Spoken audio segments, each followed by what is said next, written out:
के बारे में बताया गया है। कनिष्ठ भक्त, मध्यम भक्त और उत्तम भक्त। तो लास्ट सेशन में जैसे हमने कनिष्ठ भक्त के बारे में सुना था कि वो केवल यही सोचता है कि मैं और मेरे भगवान, वो और किसी के साथ डीलिंग को मतलब एक्सेप्ट नहीं करता है। लेकिन जैसे जो प्रारंभिक भक्त होते हैं, प्रभुपाद जी बता रहे हैं कि वो भी अच्छा है कि एटलीस्ट वो हरे कृष्ण महामंत्र का जप करते हैं और सेवा में लगने का प्रयास करते हैं। मतलब कि जो नॉर्मल है, मटेरियल वर्ड है, उससे थोड़ा सा तो ऊपर वो उठ गए हैं, तो वो भी अच्छा है। दूसरा जैसे इसमें बताया गया क्या, मध्यम भक्त, बेटा आवाज बंद करो, सॉरी प्रभु। मध्यम भक्त होते हैं जो मतलब कि भगवान को भी स्वीकार करते हैं और आगे भगवान के नाम का प्रचार प्रसार में भी लगते हैं। तो वो मध्यम भक्त होते हैं। जैसे अगर हम मतलब कि जो चल रहा है उसमें बात करें, तो जो दीक्षित भक्त होते हैं वो क्या करते हैं, भगवान को पूरी रूप से स्वीकार करते हैं, गुरु के उसमें पूरी रूप से सरेंडर होते हैं और देन गुरु के वचनों के अनुसार भगवान को प्रसन्न करने के लिए प्रचार प्रसार करने का प्रयास भी करते हैं। और आज जैसे आया था उत्तम भक्त का, शुद्ध भक्त का वर्णन आया, तो आज का उसमें ये बताया गया था कि शुद्ध भक्त कैसे होते हैं। वो भगवान, प्रत्येक जीव में क्या है, वो भगवान को ही देखते हैं, वो उत्तम भक्त होते हैं, शुद्ध भक्त होते हैं। और उसके लिए जैसे आज का मेन टॉपिक था श्रद्धा, तो हमें ऐसे उत्तम भक्त जो होते हैं उनके प्रति हमें श्रद्धा रखनी चाहिए, जिससे हम भगवान की सेवा में लग सके। क्योंकि जैसा भगवत गीता में आया, तद विधि प्रणिपातेन उपदेक्षन्ति ते ज्ञानम ज्ञानम। अगर हम बिल्कुल विनम्रता से उनसे जानने का प्रयास करेंगे तभी हम समझ सकते हैं। और इसके लिए हमें क्या, पूर्ण रूप से श्रद्धा विकसित करनी चाहिए। अन्य अभिलाषिता शून्य, किसी भी प्रकार की अन्य जो है भगवान की प्राप्ति के अलावा जो मटेरियल वर्ल्ड है उसकी किसी भी तरह की हमें इच्छा नहीं करनी चाहिए। तो मेनली श्रद्धा का ही था कि हमें जो है पूर्ण श्रद्धा से भगवान के प्रति, भगवान के जो मतलब कि गुरु महाराज और आचार्य हैं, भगवान के प्रतिनिधि है, उनके श्री चरणों में हमें पूर्ण रूप से श्रद्धा रखनी चाहिए अगर हम भक्ति में प्रगति करना चाहते हैं। तो उसके लिए श्रद्धा के साथ साथ हमें उनमें सेवा का भाव रखना चाहिए कि हम उनकी सेवा भी कर सकें। जी, बाकी तो जी आपके, थैंक यू प्रभु, हरे कृष्ण। तो तीन भक्तों की जो श्रेणी बताई गई है, कनिष्ठ, मध्यम और उत्तम, ये बातें हमें इसलिए बताई जा रही हैं ताकि हम अपने आप को पहचानें। ये नहीं कि हम कैंडल लेके बाहर निकलेंगे, देखो इसमें से कौन कनिष्ठ है। ये माता जी कनिष्ठ है, ये वाली माता जी ना ये मध्यम अधिकारी है, और ये वाले प्रभु जी ये उत्तम अधिकारी है। ये अपराध है, ऐसा कभी नहीं करना चाहिए। हमें ये बात इसलिए समझाई जा रही है ताकि हम अपने पे ऊपर अप्लाई करें। वैष्णव सदाचार का मतलब ही यही होता है कि हम अपने ऊपर अप्लाई करें। जनरली हम जब सुन लेते हैं ना तो दूसरों में देखना शुरू करते हैं, उनको उठा करके कसौटी पर रख लेते हैं यहाँ पे, अब उसको विचार करना शुरू कर देते हैं, देखो ये कनिष्ठ है या मध्यम है या उत्तम है। तो ऐसा नहीं सोचना चाहिए या किसी को जज नहीं करना चाहिए। नहीं तो मान लो किसी दिन, जैसे एक बार हमारे मंदिर में क्या होता है कि एक भक्त ने किसी सीनियर डिवोटी को बोल दिया, शुद्ध भक्त, प्रभु जी इज ए शुद्ध भक्त। एक दूसरे भक्त ने समझाया कि आप अगर उनको शुद्ध भक्त मानते हो ना तो हृदय में मानो, ठीक है, उसका ढिंढोरा नहीं पीटना है कि शुद्ध भक्त है, शुद्ध भक्त है, शुद्ध भक्त है। आओ मिलाऊं शुद्ध भक्त से, शुद्ध शुद्ध भक्त एक ही है, श्रील प्रभुपाद, ठीक है। आओ शुद्ध भक्त से मिला शुद्ध। अब मान लो किसी दिन शुद्ध भक्त सोते हुए नजर आ गए, मंगल आरती मिस हो गया, किसी रीजन से लेट आए, ट्रेन छूट गई या तबीयत खराब है, उस दिन अगला व्यक्ति क्या बोलेगा, आप तो उस दिन कह रहे थे इनको शुद्ध भक्त है, ये शुद्ध भक्त तो सो रहे हैं आज, क्या हो गया तुम्हारे शुद्ध भक्त को। हाँ हरि बोल। तो उस दिन आपको ना बहुत झटका लगेगा। तो किसी को भी हमें बोलना नहीं है। आप किसी को गुरु मानते हो, किसी को शिक्षा गुरु मानते हो, किसी को पथ प्रदर्शक गुरु मानते हो, किसी का सम्मान करते हो, अपने भीतर रखो। आप उनके लिए जो कर सकते हो करो। बोलने की और अनाउंसमेंट करने की जरूरत नहीं है। I am Gauraj, I am Gauraj, मैं गौर का हूं, मैं गौर का हूं। आपको बोलने की जरूरत नहीं, काम ऐसा करो कि दुनिया समझ जाए कि हाँ आप गौर के हैं, आप गौरांग महाप्रभु के हैं। तो ये सब चीजें जब हम करते हैं तो समाज में बहुत ही डिस्टरबेंस होता है।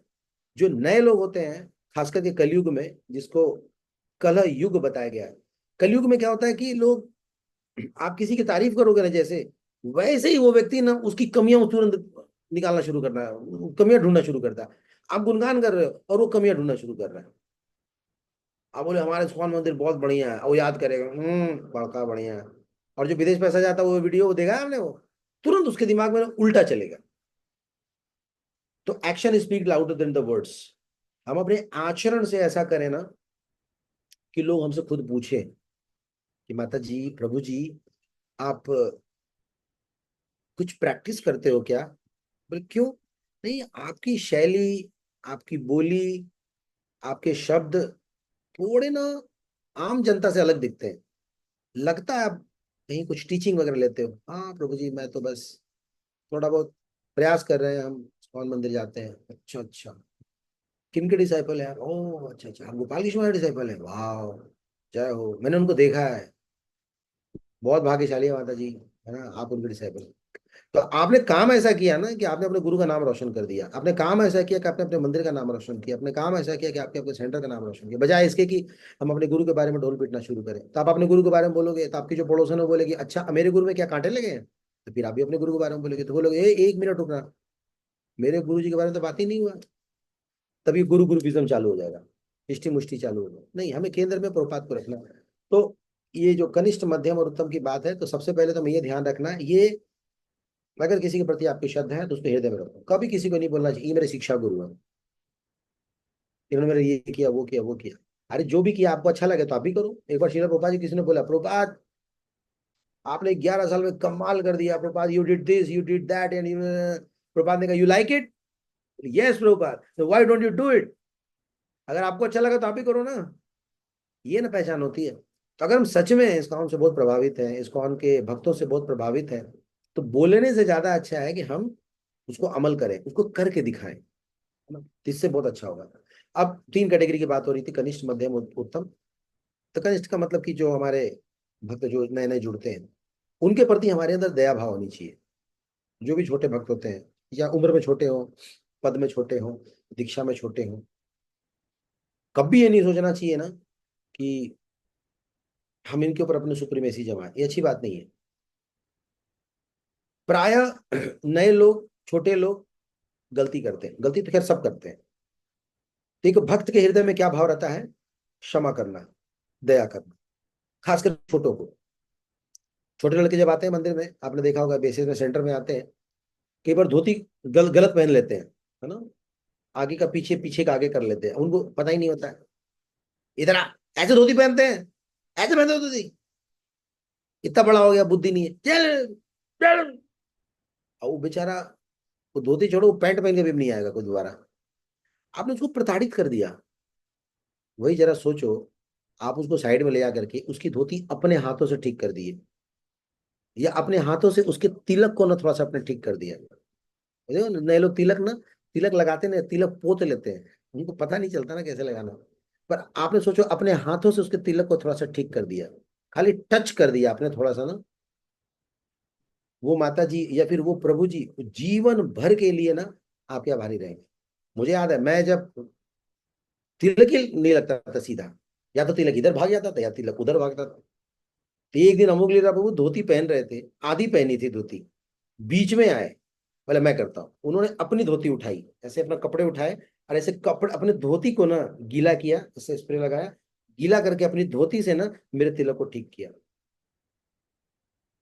धोती में दाग लगा होगा, आपको पता है ना, ऐसे पोंछते हैं तो धोती में दाग लग जाता है। जिन्हें लोग अगल बगल कपड़े ढूंढते हैं कहाँ पोंछ दे, वो अपनी धोती से ठीक किए। और आज भी वो बात है, कोई बहुत बड़ी बात नहीं है, लेकिन फिर भी बहुत बड़ी बात है। तो उन्होंने हमारी गलती देखी और उस गलती को अपने प्रेम से सुधार दिया।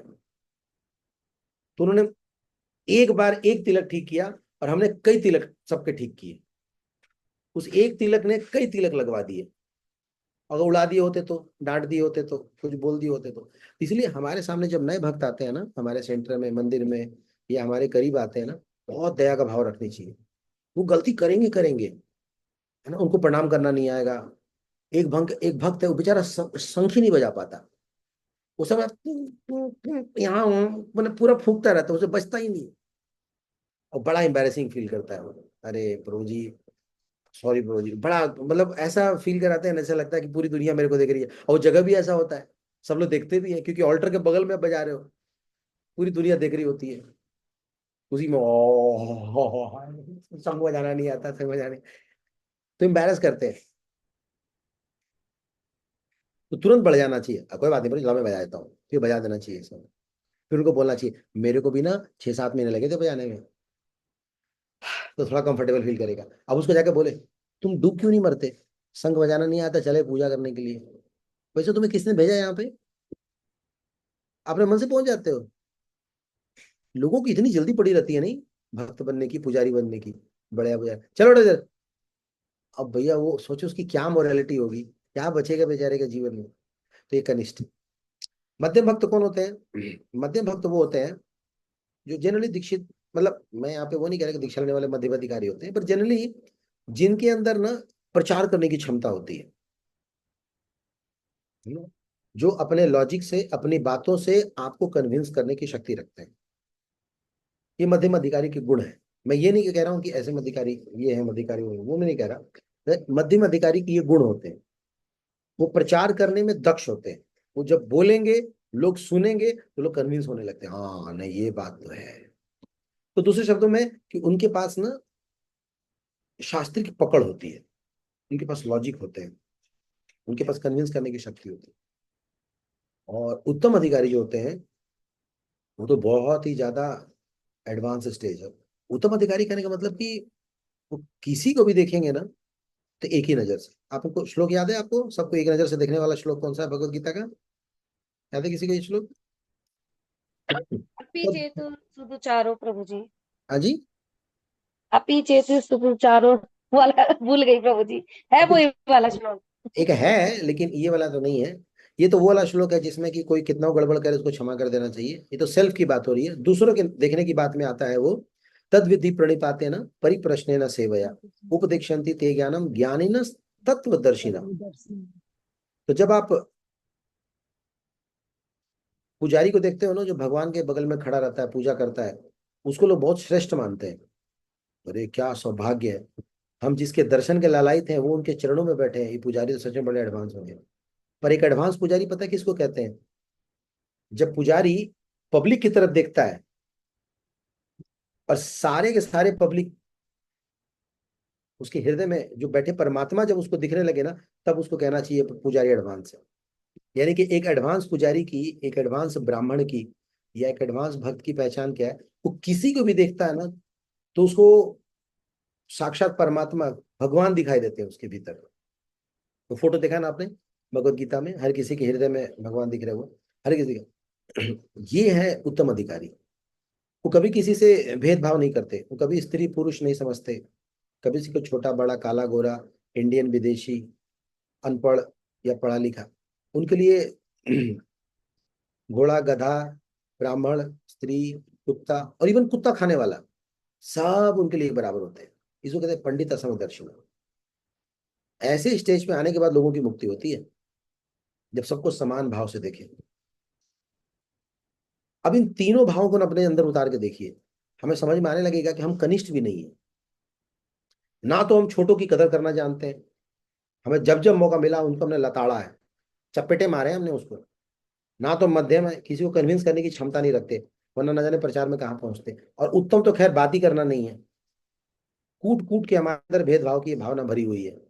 नहीं, तो इसलिए हमें ये पता चलता है कि ये सब गुण हमें अपने अंदर डेवलप करने हैं। फिर इसी डिस्कशन में आगे चल करके श्रद्धा की बात आई। श्रद्धा एक बहुत ही महत्वपूर्ण तत्व है। आध्यात्मिक जीवन की शुरुआत ही श्रद्धा से होती है। श्रद्धा मीन्स फेथ, इंग्लिश में फेथ कहते हैं। जो बात बोला जाए उसको मान लेना, वो श्रद्धा है। भगवान ने जो बोला उसको माना आपने, आपको भगवान पे श्रद्धा है। जैसे अथॉरिटी पे श्रद्धा होती है, एक बच्चे को माँ पे श्रद्धा होती है, बुलाया तो होगा। तो श्रद्धा, साधु संग, भजन क्रिया, अनर्थ निवृत्ति, निष्ठा, रुचि, आसक्ति, भाव, प्रेम, ये क्रमशः इस तरह भक्ति का विकास होता है। ये श्रद्धा आती कैसे है? ये श्रद्धा आती है हमारे को श्रद्धावान लोगों का संग करके। श्रद्धा आता है हमारे को श्रवण करके। अगर किसी के बारे में हम श्रवण करेंगे तो आपकी श्रद्धा बढ़ेगी। हमारी श्रद्धा बनती है कब? जब जिसने जो चीज बोला है उसको हम जब करके देख लेते हैं, लगता है हाँ नहीं उन्होंने तो सही कहा था, आपका विश्वास बढ़ जाता है। आज इस्कॉन में, आज इस्कॉन इतनी बड़ी संस्था हो गई है, इतने अप्स एंड डाउन्स आ रहे हैं, फिर भी देखो भक्तों की संख्या बढ़ ही रही है, हमारे सब्सक्राइबर बढ़ ही रहे हैं। कभी ऐसा नहीं हुआ ना कि ये कांड हो गया और सब्सक्राइबर घट गए, हमेशा संख्या बढ़ रही है। इसका मतलब कि हमारा कंटेंट सही है। लोग थोड़े आड़े टेढ़े बीच में आ जाते हैं जो परेशान करते हैं या कांड करते हैं, लेकिन प्रोसेस परफेक्ट है।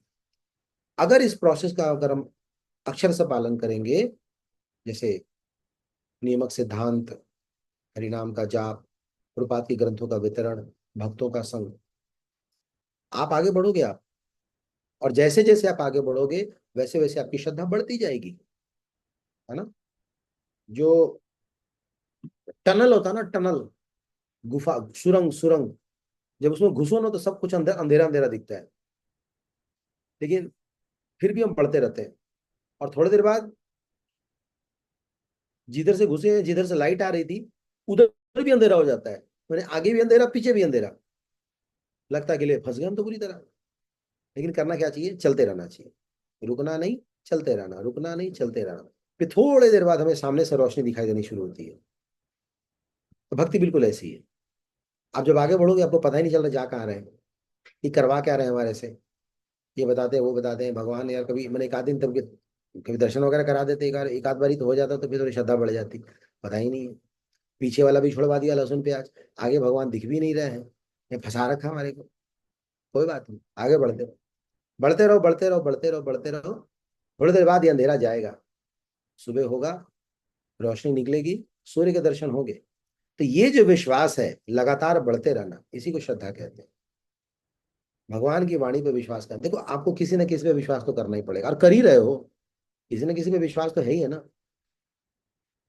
लोग नाई के पास जाते हैं, बाल बनवाते हैं, विश्वास ही है। माताएं ब्यूटी पार्लर जाती हैं और उसमें विश्वास ही है। मान लो उसने कान काट दिया तो, मान लो उसने शेविंग करते करते गला ही रेत दिया तो, 50 रुपए का विश्वास ही तो है। कई लोग खाना खाते हैं, बाहर जाते हैं रेस्टोरेंट में, विश्वास ही तो है उस पे ना, कोई जहर नहीं देगा। ट्रेन में बस में चढ़ते हो, थोड़ी ना लाइसेंस चेक करते हो, दिखा तो उग्रवादी तो ना है। कितना निश्चिंत होके, बल्कि एक्स्ट्रा पैसा देकर के हम सो जाते हैं, इस पूरे विश्वास के साथ कि रात में दिल्ली सोए हैं तो सुबह भोपाल उठेंगे। कितना विश्वास है हमारे को। फोन कर देते हैं, ठीक है तू ना प्लेटफॉर्म नंबर 1 की तरफ आज ही है, मैं ना लगभग 6 बजे पहुंच कर मैं मिलता हूँ तेरे को। कितना विश्वास है, संसार में सब लोगों को विश्वास है। जब ठाकुर जी विश्वास करने के बाद, अब पता नहीं जी यार भगवान है ना है ना, कहाँ कराते हैं कहाँ ना कराते हैं, इनका तो हमें तो कुछ हमें समझ में ही ना आता भाई। अब तो हम बस जी देखो जी करे ही जा रहे हैं जी, देखो जी क्या होता है जी। अरे कमाल है, कॉन्फिडेंस के साथ बात करो। विश्वास इस बात से आनी चाहिए हमें, ये संसार चला कौन रहा है, जरूर कोई सुप्रीम पावर है, उसी को भगवान कहते हैं। विश्वास इस बात से होनी चाहिए कि बहुत कुछ हमें जीवन में ऐसा मिला जिसके हम लायक नहीं थे, तो कोई तो डिसाइड कर रहा है। विश्वास इस बात से होनी चाहिए कि 84 लाख योनि में हमें मनुष्य का योनि मिला, मनुष्य में हम भारत में जन्म लिए, भारत में हम एक वैष्णव परिवार में हैं, एक आदर्श समाज में। ये किसी की कृपा ही तो है। कितने सारे लूले लंगड़े गरीब सड़क पे भिक्षा मांगने वाले लोग पड़े हुए हैं, भगवान ने हमें यहाँ बैठाया, विश्वास ही तो है। तो विश्वास करना चाहो तो बहुत कुछ है, इतने सारे फूल पत्ती, पशु पक्षी, सबके रूप रंग कलर से देखो ना, ये ऐसे ही गलती से आ गए ये सब। समय पे सुबह होना, समय पे शाम होना, दिन और रात होना, ये 12 महीने, ये अलग अलग ऋतुएं, ये अलग अलग लोकेशन, एक एक छोटी सी चींटी से लेकर के एक बड़ा हाथी, सबके खाने पीने की व्यवस्था कौन कर रहा है, आप कर पाओगे? आप तो 2 बच्चों की अरेंज करने में कितनी मगजमारी हो जाती है, नहीं उसमें 50 नखड़े हैं। क्या मम्मी तुम कितनी बोरिंग हो यार, डेली यही बोगस, ऐसा बोलते हैं बच्चे, उनको पसंद ही नहीं आता। सोचो भगवान कितने लोगों, कितने बच्चों को खिला रहे हैं, खिलाए जा रहे हैं। इन बातों को पढ़ने के बाद, सुनने के बाद हमें विश्वास होने लगता है। अविश्वास का उदाहरण किसको था? विश्वास का उदाहरण अर्जुन को था। अर्जुन ने सुना तो विश्वास हो गया, जिसका चर्चा भी आया था, माता जी ने पढ़ा उसको।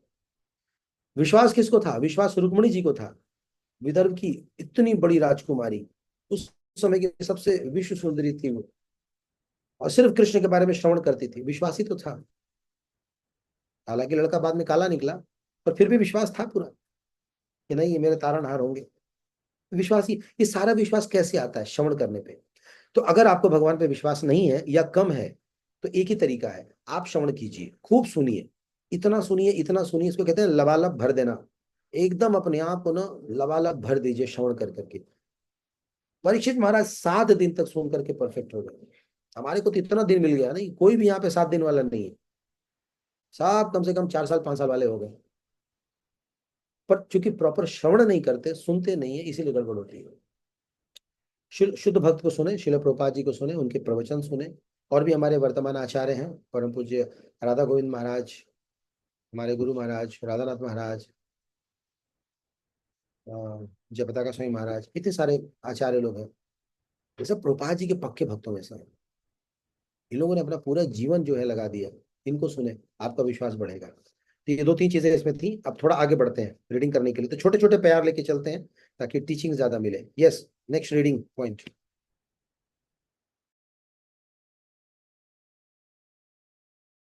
प्रभु जी, श्वेता माता जी शुड रीड। श्वेता हरे माता जी। कृष्ण। यस हरे माता जी, कृष्ण प्रभु जी, दंडवत प्रणाम। जरूरत पड़ी है। माता जी, इस श्लोक में यहाँ से पढ़ना है ना? हाँ माता जी, वो जरा चेंज हो जी गया है पीडीएफ और जी बुक माता का। जी, प्लीज बोलिए। अच्छा। इस श्लोक में श्रील रूप गोस्वामी भक्त को कम से कम इतना बुद्धिमान बनने के लिए उपदेश देते हैं जिससे वह कनिष्ठ, माध्यम तथा उत्तम अधिकारी में अंतर कर सके। भक्त को अपनी स्थिति भी जाननी चाहिए और किसी उच्च पद पर स्थित भक्त का अनुकरण करने का प्रयास नहीं करना चाहिए। इस संबंध में श्री भक्ति विनोद ठाकुर ने कुछ व्यवहारिक संकेत दिए हैं। उत्तम अधिकारी वैष्णव को उसके इस सामर्थ्य के आधार पर पहचाना जा सकता है कि वह अनेक पतित आत्माओं को वैष्णव मत में बदल देता है। जब तक कोई उत्तम जब तक कोई उत्तम अधिकारी का पद प्राप्त न कर ले, तब तक उसे गुरु नहीं बनना चाहिए। एक नवदीक्षित वैष्णव या मध्य अवस्था पद को प्राप्त वैष्णव भी शिष्य बना सकता है, लेकिन ऐसे शिष्यों को उसी स्तर का होना चाहिए और यह जान लेना चाहिए कि उसके अपर्याप्त मार्गदर्शन में ऐसे शिष्य जीवन के चरम लक्ष्य की ओर ठीक से प्रगति नहीं कर सकते। अतएव शिष्य को सतर्क रहना चाहिए कि गुरु के रूप में उत्तम अधिकारी को ही स्वीकार करे। प्रभु जी, और पढ़ूं या इतना ही रहने दो? थोड़ा और, थोड़ा और। जी प्रभु जी। श्लोक संख्या 6। दृष्टे स्वभावजनिते वपुषश्च दोषे न प्राकृतिक तवमहि भक्तजनस्य पश्येत गर्गाभमभास्यं न खलु बुद्ध फेनपकै बृहदर्वतत्वमग तत्त्वं गच्छाति निर्धमः। समान दृष्टि से देखा गया। स्वभाव जनिते किसी के निजी स्वभाव से उत्पन्न बपुसा शरीर का च तथा दोषों से न नहीं प्राकृतिक भौतिक होने की अवस्था भौतिकता। इहम इस संसार में भक्त जनस्य शुद्ध भक्त की पश्येता उसे देखना चाहिए।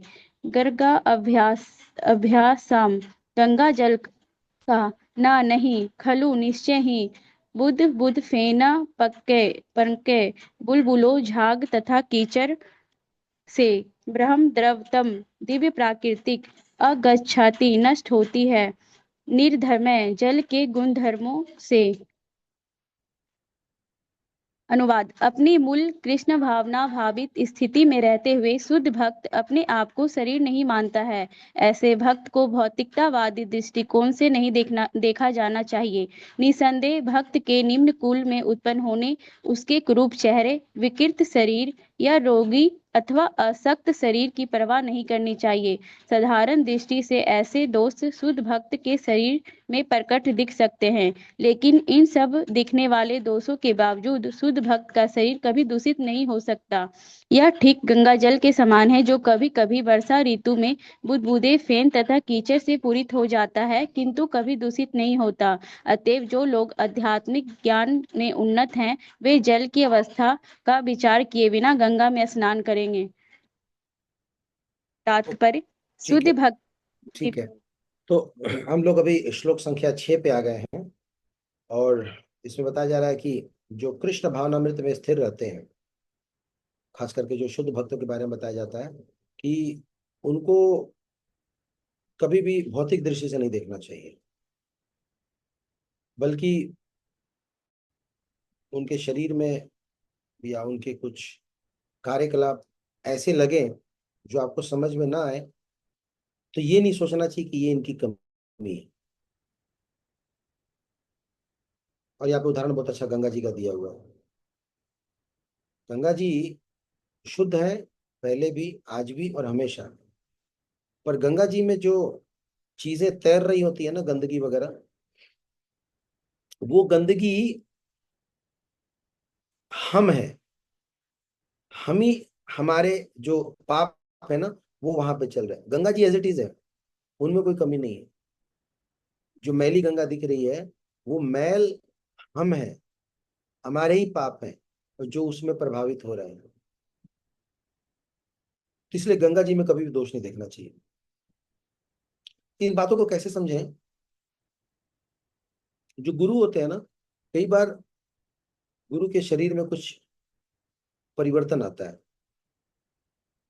जैसे कोई बीमारी हो जाना, या लकवा लग जाना, या फिर अचानक बहुत तेज बीमार पड़ जाना, वगैरह वगैरह, ये सब। तो ये नहीं सोचना चाहिए कि ये कर्मों का फल है, लेकिन हमारे कर्मों का फल है। हम कुछ ऐसा किए हैं, उसका रिएक्शन गुरु लिए हैं। जिस दिन दीक्षा होती है, उसी दिन गुरु हमारे सारे कर्मों को ले लेते हैं और हमें बिल्कुल न्यूट्रल कर देते हैं। और ये बहुत हैवी काम होता है। इसलिए गुरु बनना ना बहुत रिस्की है, बहुत रिस्क का काम है। गुरु नहीं बनना चाहिए अगर हम तैयार नहीं हो तो। गुरु बनने का मतलब क्या है? कि आपको शिष्यों के कर्म को लेना पड़ेगा। और शिष्यों के कर्म लेने का मतलब समझ रहे हैं? मतलब आपकी एक छोटी सी दिया है, आप एक दिया हो, और ऊपर से कोई अपना कर्म डाल दे, तो दिया कहाँ गायब होगा कुछ पता ही नहीं चलेगा, बुझ जाएगा। इसलिए आजकल कई बार क्या होता है कि गुरु बनने का एक फैशन होता है। मैंने कई बार मोहन भाई से बात किया, तो हम लोग थोड़े से प्रभु जी को ऐसे ही बोलते रहते हैं, क्या प्रभु जी आपने, मैंने फंसा दिया हम लोगों को, गुरु महाराज चले गए, आप जिम्मेदारी ले नहीं रहे हो, पूरी दुनिया आपके ऊपर आश्रित है, आज आप तैयार हो जाओ, सब के सब लोग यहाँ पे एकदम सरपट हो जाए, सब तैयार हैं, और आप तैयार नहीं हो तो देखो, तो कोई यहाँ दीक्षा ले रहा, कोई वहां दीक्षा ले रहा है। तुम चुप करो यार, बहुत माथा मत खराब हो जाओ, भागो यहाँ से। एकदम से भगा देते हैं मेरे को। सुनते ही नहीं है प्रभु। वो ना तो संन्यास ले रहे हैं, वो ना तो दीक्षा दे रहे हैं, कुछ नहीं। वो कहते हैं मैं पहले भक्त तो बन जाऊं, मैं चलाऊं दुनिया को भक्त बनाने, शिष्य स्वीकार करने, पहले खुद तो भक्त बन जाऊं, मेरे लिए इतना प्रार्थना कर सकते हो आप लोग? अरे प्रभु जी आपके लिए क्या प्रार्थना, तो चलो जाओ, प्रार्थना नहीं कर सकते निकलो यहाँ से, प्रार्थना नहीं कर सकते मेरे लिए, जाओ यहाँ से। सोचिए उनकी पोजीशन कितनी हाई है। वो क्या है, मैं तो पर्सनली, भगवान की बड़ी असीम कृपा है कि 17 साल से मैं उनके साथ रह रहा हूँ। हम लोग साथ में ही रहते हैं। मैं, सर प्रभु, ऋषि कुमार प्रभु, मोहन प्रभु जी, सबके बेड ऐसे ऐसे करके लगते हैं, सब साथ में ही रहते हैं। तो 17 साल से देख रहा हूँ मैं। अब मैं बोलना नहीं चाहता, नहीं तो मैं अपनी ही बात काट दूंगा कि मैं इनको ये भक्त और वो भक्त बोल रहा हूँ, शुद्ध भक्ति, ये वो, तो मैं उसे बोलना नहीं चाहता। नहीं तो बोले कि प्रभु जी आप ही तो शुरू में बोले थे कि बोलना नहीं चाहिए, इसलिए मैं कुछ बोल नहीं रहा हूँ। पर दिखता तो है ना, शास्त्र में जो लिखा है, व्यक्ति में दिखता है भैया, आंखें तो है ही है हमारी, दिखती तो है ना कि ये व्यक्ति कौन फॉलो कर रहा, कौन नहीं फॉलो कर रहा। अभी इनसे जीता जागता और लेजेंड कौन मिलेगा? लेकिन वैसे व्यक्ति अपने आप को क्या कह रहे हैं, पहले मैं भक्त बन जाऊं। एक एक एक उन्नत भक्त यही पहचान है, हमेशा अपने आप को ना वो कीड़े मकोड़े की तरह समझता है।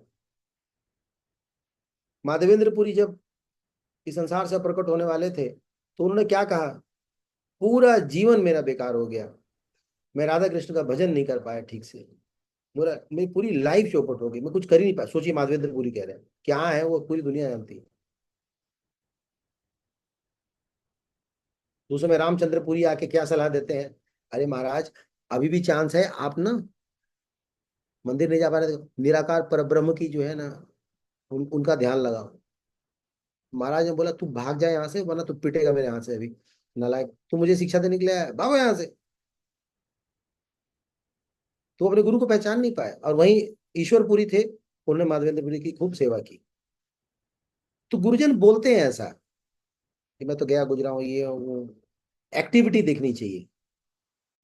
कोई व्यक्ति अगर डेली हरिनाम ले रहा है, कोई व्यक्ति अगर अपनी गुरु के आज्ञा का पालन करने का प्रयास कर रहा है, कोई व्यक्ति डेली मॉर्निंग प्रोग्राम में आ रहा, वो साधारण नहीं हो सकता, उसको साधारण नहीं समझना चाहिए। ये मजाक नहीं है। हम लोग अगर छोटे में अगर जल्दी उठ जाए ना, ओके नहा लें, तो पता क्या कहते थे अगल बगले लोग, तो बड़ा बहादुर हो पंडित जी, आप तो बड़े जल्दी उठ गए आज। मैंने सुबह उठ के नहाना ना एक बहादुरी की बात मानी जाती थी। आप लोग मानते हो? कितने लोग इस बात को मानते हो? आपने सुना होगा, अगर सुबह उठ के स्नान कर लिए ना, इसको बहादुरी कहते हैं। सोचिए, सिर्फ उठ के नहाना है आपको, कितना बहादुर माने जाते हैं हम। और वो व्यक्ति उठकर जाकर संसार दावनल गा रहा है सालों से, आप उनको साधारण भक्त समझ रहे हो, आप उसके प्रति अपराध कर रहे हो। तो हम जितने भी यहाँ पे भक्त बैठे हैं ना, किसी के बारे में भी हमें गलत नहीं समझना चाहिए। कौन क्या है हमें क्या पता, पर हो सकता है प्रभु जी वो गलत भी हो। अरे कैसे गलत हो? डेली जाप करते हैं, हाँ। डेली मंगल आरती आते हैं, हाँ। अपनी गुरु की आज्ञा का पालन करने का प्रयास करते हैं, हाँ। तो अभी और क्या चाहिए? यही काफी है ना। तभी वो श्लोक आया जो निधि माता जी कह रही थी ना, अपि चेतु सदुराचारो भजते माम अन्य भाग साधुरेव सम्मन्यत। तो ऐसे व्यक्ति को क्या मानना चाहिए? साधु मानना चाहिए। तो वृत्तासुर, वृत्तासुर इतने बड़े राक्षस थे, लेकिन उनकी गिनती शुद्ध भक्तों में हुई क्योंकि उनकी चेतना वैसी थी। भरत महाराज मनुष्य के शरीर में थे, हिरण की चिंता कर रहे थे, हिरण बन गए। लेकिन जब हिरण थे तो मनुष्य की चिंता कर रहे थे, तो फिर वो मनुष्य बन गए। नहीं, जब आदमी थे तो हिरण की चिंता किए, और जब हिरण थे तो आदमी की चिंता किए। तो जिसने जहां जिसकी सोच गई वो वैसा शरीर प्राप्त किया। तो क्यों हम भी ना उच्च कोटि का शरीर प्राप्त करने का प्रयास करें? तो इसीलिए हमें प्रयास ये करना चाहिए कि गुरु महाराज हो या और भी जो उच्च कोटि के वैष्णव हो, खास करके जो सन्यास वगैरह आश्रम में है या फिर जो दीक्षा वगैरह देते हैं, बुजुर्ग हो जाते हैं, इनके बारे में कभी गलत विचार नहीं आना चाहिए, क्योंकि वो लोग अपने शिष्यों को कर्मों को उठा रहे हैं। कल ही परसों मोनू भाई एक और बात मेरे को बता रहे थे। कोई भी उनके पास आता था ना, गुरु महाराज के पास, मेरे साथ एक दिन वो गई थी, सनातन प्रभु की वाइफ, मेहरौली में रहते हैं सनातन प्रभु, उनकी वाइफ गई थी। मैं उनको इंट्रोड्यूस कराने, मैं ऐसे ही, उनको मुजुट्ठी था, हमारे यहाँ मुजुट्ठी चलता रहता है, तो वो अपने छोटी बेटी को लेकर के आए थे। तो प्रभु जी नहीं आए थे, तो उन्होंने मेरे को फोन किया, प्रभु जी आप थोड़ा महाराज से दर्शन करा देते, तो मैं ले गया था। तो उनकी एक बेटी जो है वो 3-4 साल की थी और एक गोद में थी। तो मैं उनके पास ले गया, तो माता जी बहुत डरी हुई थी, क्योंकि बच्चों के चक्कर में उनकी माला नहीं हो पा रही थी, और दीक्षित है वो, बड़ी घबराई हुई थी। तो महाराज के पास, महाराज देख के समझ गए होंगे, तो कुछ बातें बातें हुई। फिर महाराज कहते कहे उनको कि आपकी माला हो रही है?" अब ऐसा लगा ना कि क्वेश्चन आउट हो गया, क्वेश्चन लीक हो गया, ये महाराज ने कैसे पूछ लिया। तो ये भी ईमानदार थी, सच सच बता दिया, नहीं महाराज आजकल बच्चों के चक्कर में नहीं हो रहा। महाराज बोला ओके ओके, अभी आज जो हुआ सो हुआ, मैं उसको माफ करता हूँ, अभी आज से स्टार्ट करना है फ्रेश, ठीक है ना। वो बहुत खुश हुई। महाराज ने उनके सारे पुरानी जो चीजें थी ना अपने ऊपर ले ली, चलो ठीक है पुराना मैं ले लेता हूँ, अभी आज से रीस्टार्ट करो। कोई तो लेगा रिएक्शन, तो गुरु इसीलिए होते हैं, गुरु हमारे रिएक्शन ले। इसलिए हमें कोशिश ये करना चाहिए कि हम अपनी भक्ति सेवाओं के द्वारा उनके स्वास्थ्य को अच्छा रखने का प्रयास करें। हम कुछ ऐसा करें कि उनकी आयु, उनकी शरीर वो सुरक्षित रहे, क्योंकि वो जितना कर सकते हैं हम लोग उतना नहीं कर सकते। अभी जयपताका महाराज को देखो, परम पूज्य जयपताका महाराज, अभी उनको कितना बाहरी तौर से दिखता है महाराज कितना, लेकिन वो अंदर से बहुत ब्लिसफुल रहते हैं, बहुत मजे में रहते हैं, उतना ही इंजॉय कर रहे हैं जैसे पहले इंजॉय करते थे। ये उनकी पवित्रता है, प्यूरिटी है।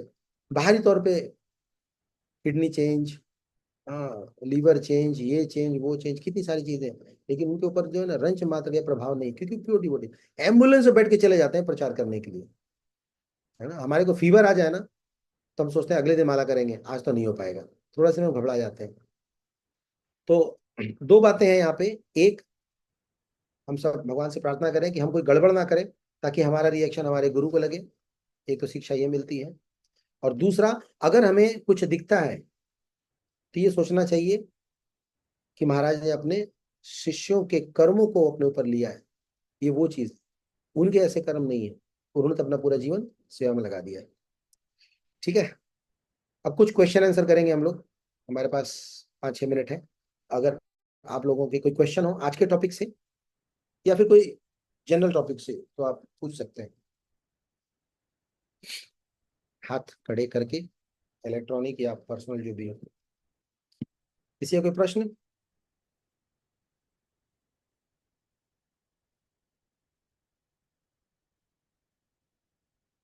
ओके, निधि माता जी पूछिए। हरे कृष्ण प्रभु जी, दंडवत प्रणाम। प्रभु जी, सब प्रश्न तो बहुत सारे थे, लेकिन आपका मतलब सुन के ना वो प्रश्न ही भूल जाते हैं हम।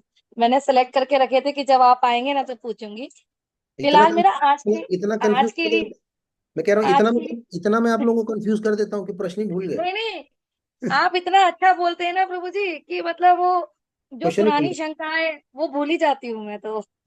मैंने चलो, आपके लिए बहुत सारे प्रश्न रखे थे, लेकिन प्रभु जी आज के उससे मैं पूछती हूँ कि प्रभु जी जैसे ये जो उत्तम और कनिष्ठ और मध्यम भक्तों की जैसे हम श्रेणी पढ़ रहे हैं, तो जनरली प्रैक्टिकली जब व्यवहारिक रूप पे हम किसी को समझ लेते हैं कि ये कनिष्ठ है, मान लीजिए उम्र में है या कोई नवागंतुक है, सेंटर में कोई नया आया है, लेकिन भक्ति का तो कोई लेवल नहीं होता, मतलब अब पता चलता है कि वो 2-4 दिन बाद की ये तो बहुत हाई, मतलब हमसे भी उच्च इसका कॉन्शियसनेस है।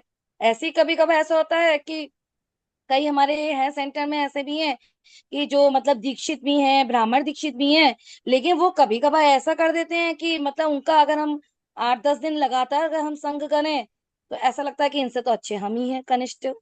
तो ये जो अपराध हो जाता है ना, ये जो प्रैक्टिकली होता है उतार चढ़ाव, इससे कैसे बचें और मतलब कैसे डील करें इसको? एक तो हम जब भी किसी से मिलते हैं ना, तो हमें बहाना ढूंढना चाहिए कि ये किस मामले में हमसे बड़े हैं। ठीक है ना, किसी मामले में तो हमसे बड़े होंगे, या तो मेरे से उम्र में बड़े हैं, या तो मेरे से जाति में बड़े हैं, या तो मेरे से विद्या में बड़े हैं, या तो पोजीशन में बड़े हैं, या फिर हमसे पहले से जुड़े होंगे, या फिर हो सकता है लंबाई में ही बड़े हों, किसी मामले में बड़े हों हमसे। हमें ये बहाना ढूंढना चाहिए कि किस मामले में ये हमसे बड़े हैं। हम लोग क्या करते हैं, किसी को भी देखते हैं ना, ये किस मामले में मेरे से छोटा है, हम वो पता लगाते हैं। तो माता जी आप कब से जुड़े हैं? अच्छा, 2010 से। ओ, फिर तो मैं आपसे सीनियर हूँ। अचानक टोन ही बदल जाता है। चलो कुर्सी इधर आ जाओ, मुझे उधर बैठने दो। हम यही ढूंढते रहते हैं, पढ़ाई का पता लगा लो, कब से जुड़ने का लगा पता लगा दो, या जाति पाति का पता, किसी तरह से हम लोग तो ये मेंटालिटी जो है ना, सबसे पहले मैं साइड में करना चाहिए। किसी से भी, इवन छोटे बच्चे से भी मिले ना, तो ये सोचना चाहिए नहीं ये मेरे से एडवांस है। क्यों? ये इतने छोटे में मंदिर आ रहा, इतने छोटे में तो हम गुल्ली डंडा खेलते थे, ये हमसे एडवांस है ये। तो हर मामले में जब ये रखेंगे तो ये कमी की भावना से हम बच सकते हैं। दूसरा, वैसे तो हम सीनियर सीनियर मानते हैं, पर कभी कभी कमियां क्यों देखने लगते हैं, तो फेमिलियरिटी ज्यादा हो जाती है, या फिर हम क्या कहते हैं उसको, फेमिलियरिटी कह सकते हैं, या फिर थोड़ा बहुत अपराध भी हो सकता है। पर मैं अपराध पे ज्यादा नहीं बोलूंगा, मैं फेमिलियरिटी पे बोलूंगा। फेमिलियरिटी का मतलब होता है कि बहुत ज्यादा जब उठना बैठना होने लगता है ना, तो वो होता है कई बार। इसीलिए हमें किसी से भी ना स्पिरिचुअल मतलब ज्यादा रखना चाहिए, पर्सनल मतलब कम, खास करके भक्तों के समाज में। पर्सनल चीजें जब ज्यादा में एक्सचेंज करने लगते हैं ना, तो फिर वहां से ट्रबल, क्योंकि हमें पता नहीं है कि किसकी क्या स्थिति है, कैसी स्थिति है। जैसे किसी को ब्रश करते देख लिया आपने, किसी को सोते हुए देख लिया आपने, या किसी को आप प्रसाद पाते देख लिया, हाँ ये ऐसे पाते हैं लोग, हम तो चम्मच से पाते हैं। अब ये सब पर्सनल मोमेंट है, उन सभी चीजों में हमें अवॉइड करना चाहिए, इसीलिए नॉक करके जाते हैं कहीं पे। ये सब चीजें देखने के बाद ना तुरंत हम कंपेयर करना शुरू कर देते हैं पर्सनल चीजें। ये ऐसे धोती पहनते हैं, ये तो यहाँ वहां ठूस लिया लग रहा है, इससे अच्छा तो मैं पहन लेता हूँ। हम इसलिए थोड़ी ना यहाँ पे आए हुए हैं। तो हमें कब मतलब रखना चाहिए, हमेशा स्पिरिचुअल मतलब रखना चाहिए, जैसे वो प्रवचन दे रहे हो, कुछ आध्यात्मिक संदेश दे रहे हो, या कोई डिस्कशन चल रहा, कोई फॉर्मल चल रहा उस समय। इसलिए जनरली हम लोग महाराज वगैरह गुरु में जब भी जाते थे ना, तो मैं देखता था कि जो पर्सनल टाइम में सिर्फ पर्सनल सर्वेंट्स ही वहां पे रहते थे, उनको सर्व करने के लिए, उठाने के लिए, बैठाने के लिए, उनको कपड़े पहनाने के लिए। क्योंकि देखने के बाद ना श्रद्धा पे बहुत फर्क पड़ता है ना, हम लोग बहुत हवा हवाई वाली बातें रखते हैं। तो ये दो चीजें हैं, एक फैमिलियरिटी उससे हम बचें। और दूसरा कि हर किसी को हम अपने से सीनियर समझें, किसी ना किसी एंगल से हर कोई सीनियर होगा ही होगा, बस वो ढूंढना है यार। और उस बात को बार बार ध्यान रख करके उनको प्रणाम करें, उनको आदर करें कि नहीं ये मेरे से सीनियर है, मेरे से सीनियर है, तो अपराधों से हम बच सकते हैं। ठीक है ना? थैंक यू प्रभु जी। हरे ये कृष्णा। तपोनिधि प्रभु, पूछिए। हरे कृष्ण नंद प्रणाम Prabhu ji. I am really really sorry Prabhu ji. पता नहीं मेरे फोन को कुछ इशू हो गया प्रभु जी, फोन ऑफ हो गया। ये मैं समझ गया कि बड़ा आपका मतलब फोन जो है वो था, क्या कहते हैं, आत्मसमर्पण वाला। मैंने बंद होते होते एक कॉल मार के बंद हुआ, इनका जैसे ही कॉल आया फोन स्विच ऑफ। मेरे भाई साहब बस मेरे लिए बचा के रखा था इन्होंने, लग रहा है। प्रभु जी ऑन भी नहीं हुआ बाद में, वो भी मतलब घर में ही हूँ मैं, चार्जिंग जैसा कोई इशू था नहीं, फोन चार्ज भी था, उसके बाद ऑन ही नहीं हुआ। फिर पता नहीं कैसे वो 15 मिनट बाद ऑन हुआ, फिर वाइफ के फोन से लॉग इन किया अभी मैंने। अच्छा अच्छा। नहीं मैं रेडी था, मैं प्रसाद पा करके ना हाथ वाथ धोते, मुझे लगा 5-7 मिनट तो लगाएंगे मंगलाचरण वगैरह में, तब तक मैं आ ही जाऊंगा। हमें नहीं मालूम कि आप लोग इतनी ईमानदारी से टाइम से आ जाते हैं। Anyway question. Prabhu ji question तो नहीं है, बस मैं ये बोलना चाह रहा था कि इस सेशन के बाद क्वेश्चन सेशन है लास्ट क्लास से, तो सब हाँ लोग एंड करके जाएं। सॉरी, क्या क्लास के क्वेश्चन के बाद? क्लास के बाद क्वेश्चन से सेशन है प्रभु जी, लास्ट क्लास से उस 4 ऑप्शन रहेंगे क्वेश्चन। टेस्ट होता है प्रभु जी, हम लोगों टेस्ट का टेस्ट। टेस्ट होता है जी। अच्छा क्लास क्वेश्चन के का बाद टेस्ट है, सभी लोग रुक के जाएं, ये कहना चाह रहे हैं प्रभु जी। हाँ जी हाँ जी हाँ जी, ठीक है, लो लो टेस्ट लो, बिल्कुल ले लो, ठीक है, very good, okay. Next Goldie कौन है, प्रभु जी माता जी?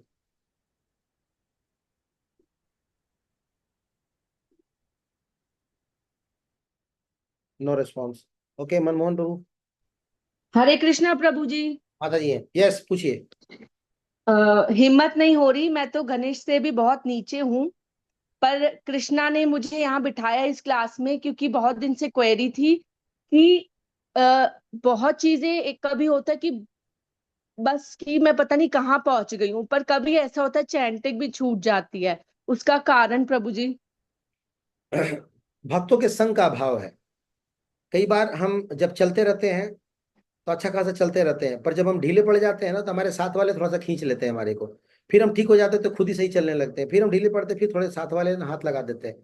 लेकिन जब हम अकेले रहते हैं, चलते रहते हैं तो तेज चलते रहते हैं, पर जब धीरे पड़ते हैं तो धीरे ही पड़ जाते हैं, फिर हमें कोई उत्साहित करने वाला नहीं होता। तो जब हम अप हैं फिर तो ठीक ही है, लेकिन जब हम डाउन होते हैं ना तो कोई हमें इंस्पायर करने वाला चाहिए, इसीलिए संघ की बड़ी जल्दी ज्यादा जरूरत है। और ये माता जी आपके साथ नहीं, हम सबके साथ है, हम सबके साथ अप्स एंड डाउन में लगा रहता है। तो जब हम डाउन फील करते हैं ना तो उसमें हमारे जीवन में कोई होना चाहिए, भक्त होने चाहिए, भक्तों के संग में हमें होना चाहिए। ये भक्त लोग मिलकर क्या करते हैं कि फिर हमारे को थोड़ा सा उत्साहित कर देते हैं। तो ये तब तक चलता रहेगा जब हम अनर्थ निवृत्ति क्रॉस नहीं कर लेते। जब अनर्थ निवृत्ति क्रॉस हो जाएगी तब फिर गाड़ी हमारी ऐसी होगी जैसे कि एक बार बस को धक्का दे तो बस चल पड़ती है। तो थोड़ा सा हेल्प की जरूरत है। आप भक्तों का संग लें, जिनसे आप इंस्पायर्ड फील करते हैं, ऐसे भक्तों के संग में रहें, उनसे श्रवण कीर्तन करते रहें, धीरे धीरे ठीक हो जाएगा ये। ओके प्रभु। और एक और क्वेरी है कि जैसे कभी कभी कभी क्या मतलब अ, ऐसा होता है एकादशी के आसपास कि पूरा दिन भक्ति, उसके पहले भी बाद में पूरा दिन आप पढ़ रहे हैं सुन रहे हैं, पर फिर जो आप पढ़ रहे हैं सुन रहे हैं वो ही आप किसी ऐसे व्यक्ति से, सांसारिक व्यक्ति से मिलते हैं तो उनसे आप यही बातें करते हैं, तो फिर लगता है अरे मैं गुरु क्यों बन रही हूँ बिना बात के, फिर मैं खुद को गिल्टी फील होते कि मतलब उसने पूछा भी नहीं और मैं ज्ञान बांटने लग गई, क्यों? तो आपका प्रश्न ये है कि ज्ञान बांटना चाहिए कि नहीं?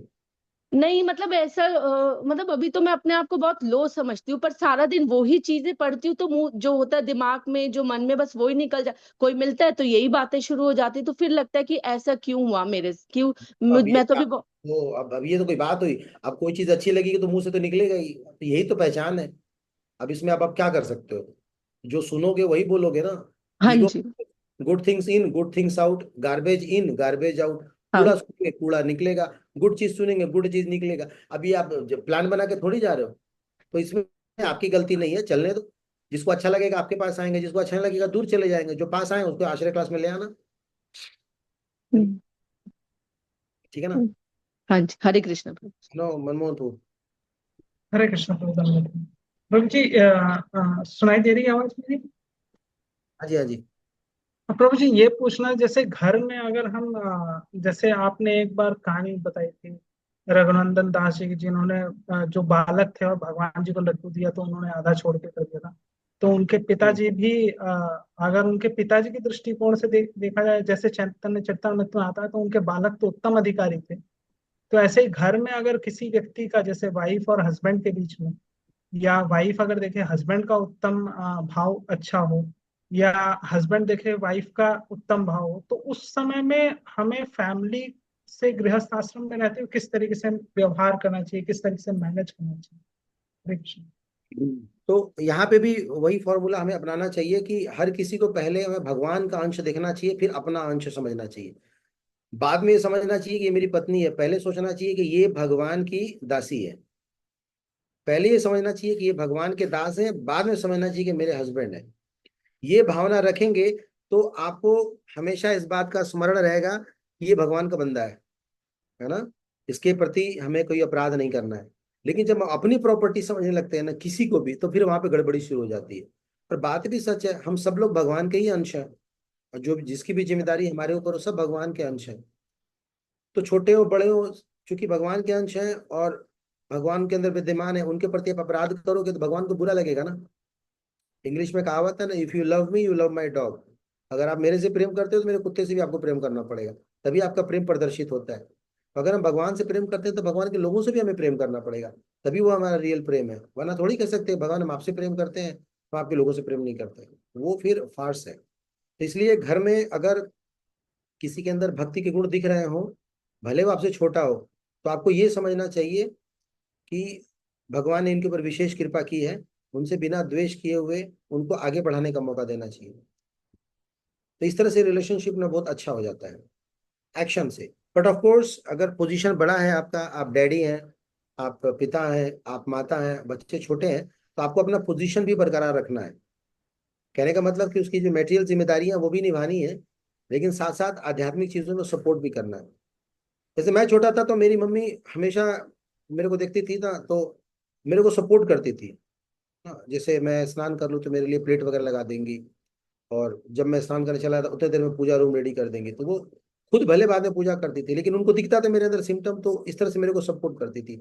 ये नहीं कि मैं तेरी मम्मी हूँ ना, मैं अपना काम खुद कर ले, चला भाई, ऐसा नहीं। उनको दिखता तो उन्होंने हेल्प किया। हमें भी हमारे बच्चों में दिखता है, हमारे यहाँ कुछ बच्चे हैं जो हमसे जूनियर हैं पर हमसे अच्छा कर रहे हैं। जैसे अमृत गौर प्रभु हैं, हमसे अच्छा करते हैं, अनंत राघव प्रभु हैं, हमसे अच्छा करते हैं, तो हम इन लोगों को सपोर्ट करते हैं। ऐसा थोड़ी ना है कि जो जूनियर है जूनियर जूनियर की तरह पीछे रहे, है ना, सारी क्लासेस नहीं। अगर वो अच्छा करे उसको बढ़ावा देना चाहिए ना, सपोर्ट करना चाहिए। और एक एक जो गार्डियन होते हैं या पिता होते हैं या जो घर के जो बड़े होते हैं, वो खुश होते हैं जब उनके सबॉर्डिनेट्स को वो आगे, जैसे मान लो आपका बेटा अगर मेडिकली क्वालिफाई कर जाए, नीट क्वालिफाई करे, या कोई इंजीनियरिंग में क्वालिफाई कर जाए, तो उससे ज्यादा आपको खुशी होगी क्योंकि वो आप ही का अंश है। तो उस तरह से छोटे व्यक्ति भी घर में अगर अच्छा कर रहे हैं तो हमें उसको ना प्रोत्साहन करना चाहिए, कोशिश करना चाहिए कि भगवान की विशेष कृपा इस तरह से हो। ठीक है, ठीक है अभी प्रभु। मुझे यहाँ पे वेट स्टॉप करना पड़ेगा, क्योंकि अच्छा इसी चैनल पे आप लोग का टेस्ट है क्या, इसी जूम पे? हाँ प्रभु जी। ठीक है ठीक है, क्योंकि इस चैनल पे मेरे को मैसेज आया है कि एक मीटिंग शेड्यूल्ड है। तो खैर कोई बात नहीं है, आप लोग इस पर टेस्ट कंटिन्यू करो, मैं उस मीटिंग को किसी और चैनल पे लेके जाता हूँ। तो मुझे अभी जाना पड़ेगा क्योंकि एक मीटिंग है। कार्तिक, आप लोगों की जो यात्रा आ रही है उसी से संबंधित है, तो इस बारे में आपके ग्रुप लीडर आपको फर्दर एक्सप्लेन कर देंगे। तो आज के लिए यहीं तक, बहुत बहुत धन्यवाद। और जिनके मैं प्रश्न नहीं लिया, आप मुझे अलग से मैसेज कर दीजिएगा, मैं जवाब दे दूंगा। शिल प्रपात की जय, आप सभी भक्त वृंद की जय। बहुत प्रेमानंदे, हरि हरि बोल, Hare Krishna. Thank you so much Prabhu ji. Hare Krishna Prabhu. Hare Krishna Prabhu ji. Hare Krishna. तो मैंने जैसे प्रभु जी से माफी मांगी, वैसे आप भी सभी भक्तों से मैं माफी चाहता हूँ। पता नहीं मेरा फोन अभी पिछले 2 दिनों से कुछ कुछ प्रॉब्लम कर रहा था, और अनफॉर्चुनेटली फोन नया भी है, पुराना भी नहीं हुआ। अभी मैं सर्विस सेंटर भी गया दिन में, लेकिन वो लोग बोले कि फोन को आपको जमा करवाना पड़ेगा, 15 दिन बाद देंगे। मैंने कहा भाई आजकल 15 मिनट फोन के बिना नहीं सर सकता, 15 दिन तो बहुत ही ज्यादा हो गया है। तो फिर फोन अब देखते हैं क्या होता है उसका। पर फॉर्चुनेटली कुछ लिखा हुआ था, कुछ अच्छे कर्मा थे कि वो 15 20 मिनट 25 मिनट के बाद ऑन हो गया। प्रभु जी को रिंग गई, जैसे ही हरे कृष्णा बोला वो ऑफ हो गया था। मैंने आप लोगों को बोला था ना मैं अभी फोन करता हूँ प्रभु जी को। जी अब जी जी प्रभु।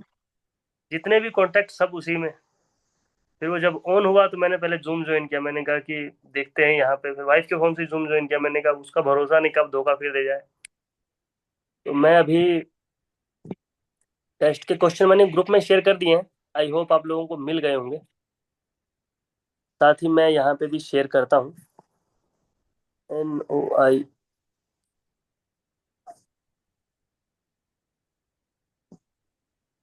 ओके, ये हो गया है फोन। इस फोन को मेरे को कम ही चलाना आता है, ये मेरी पत्नी का फोन है। Share screen, share camera, Google drive, book marks, drop box, share screen.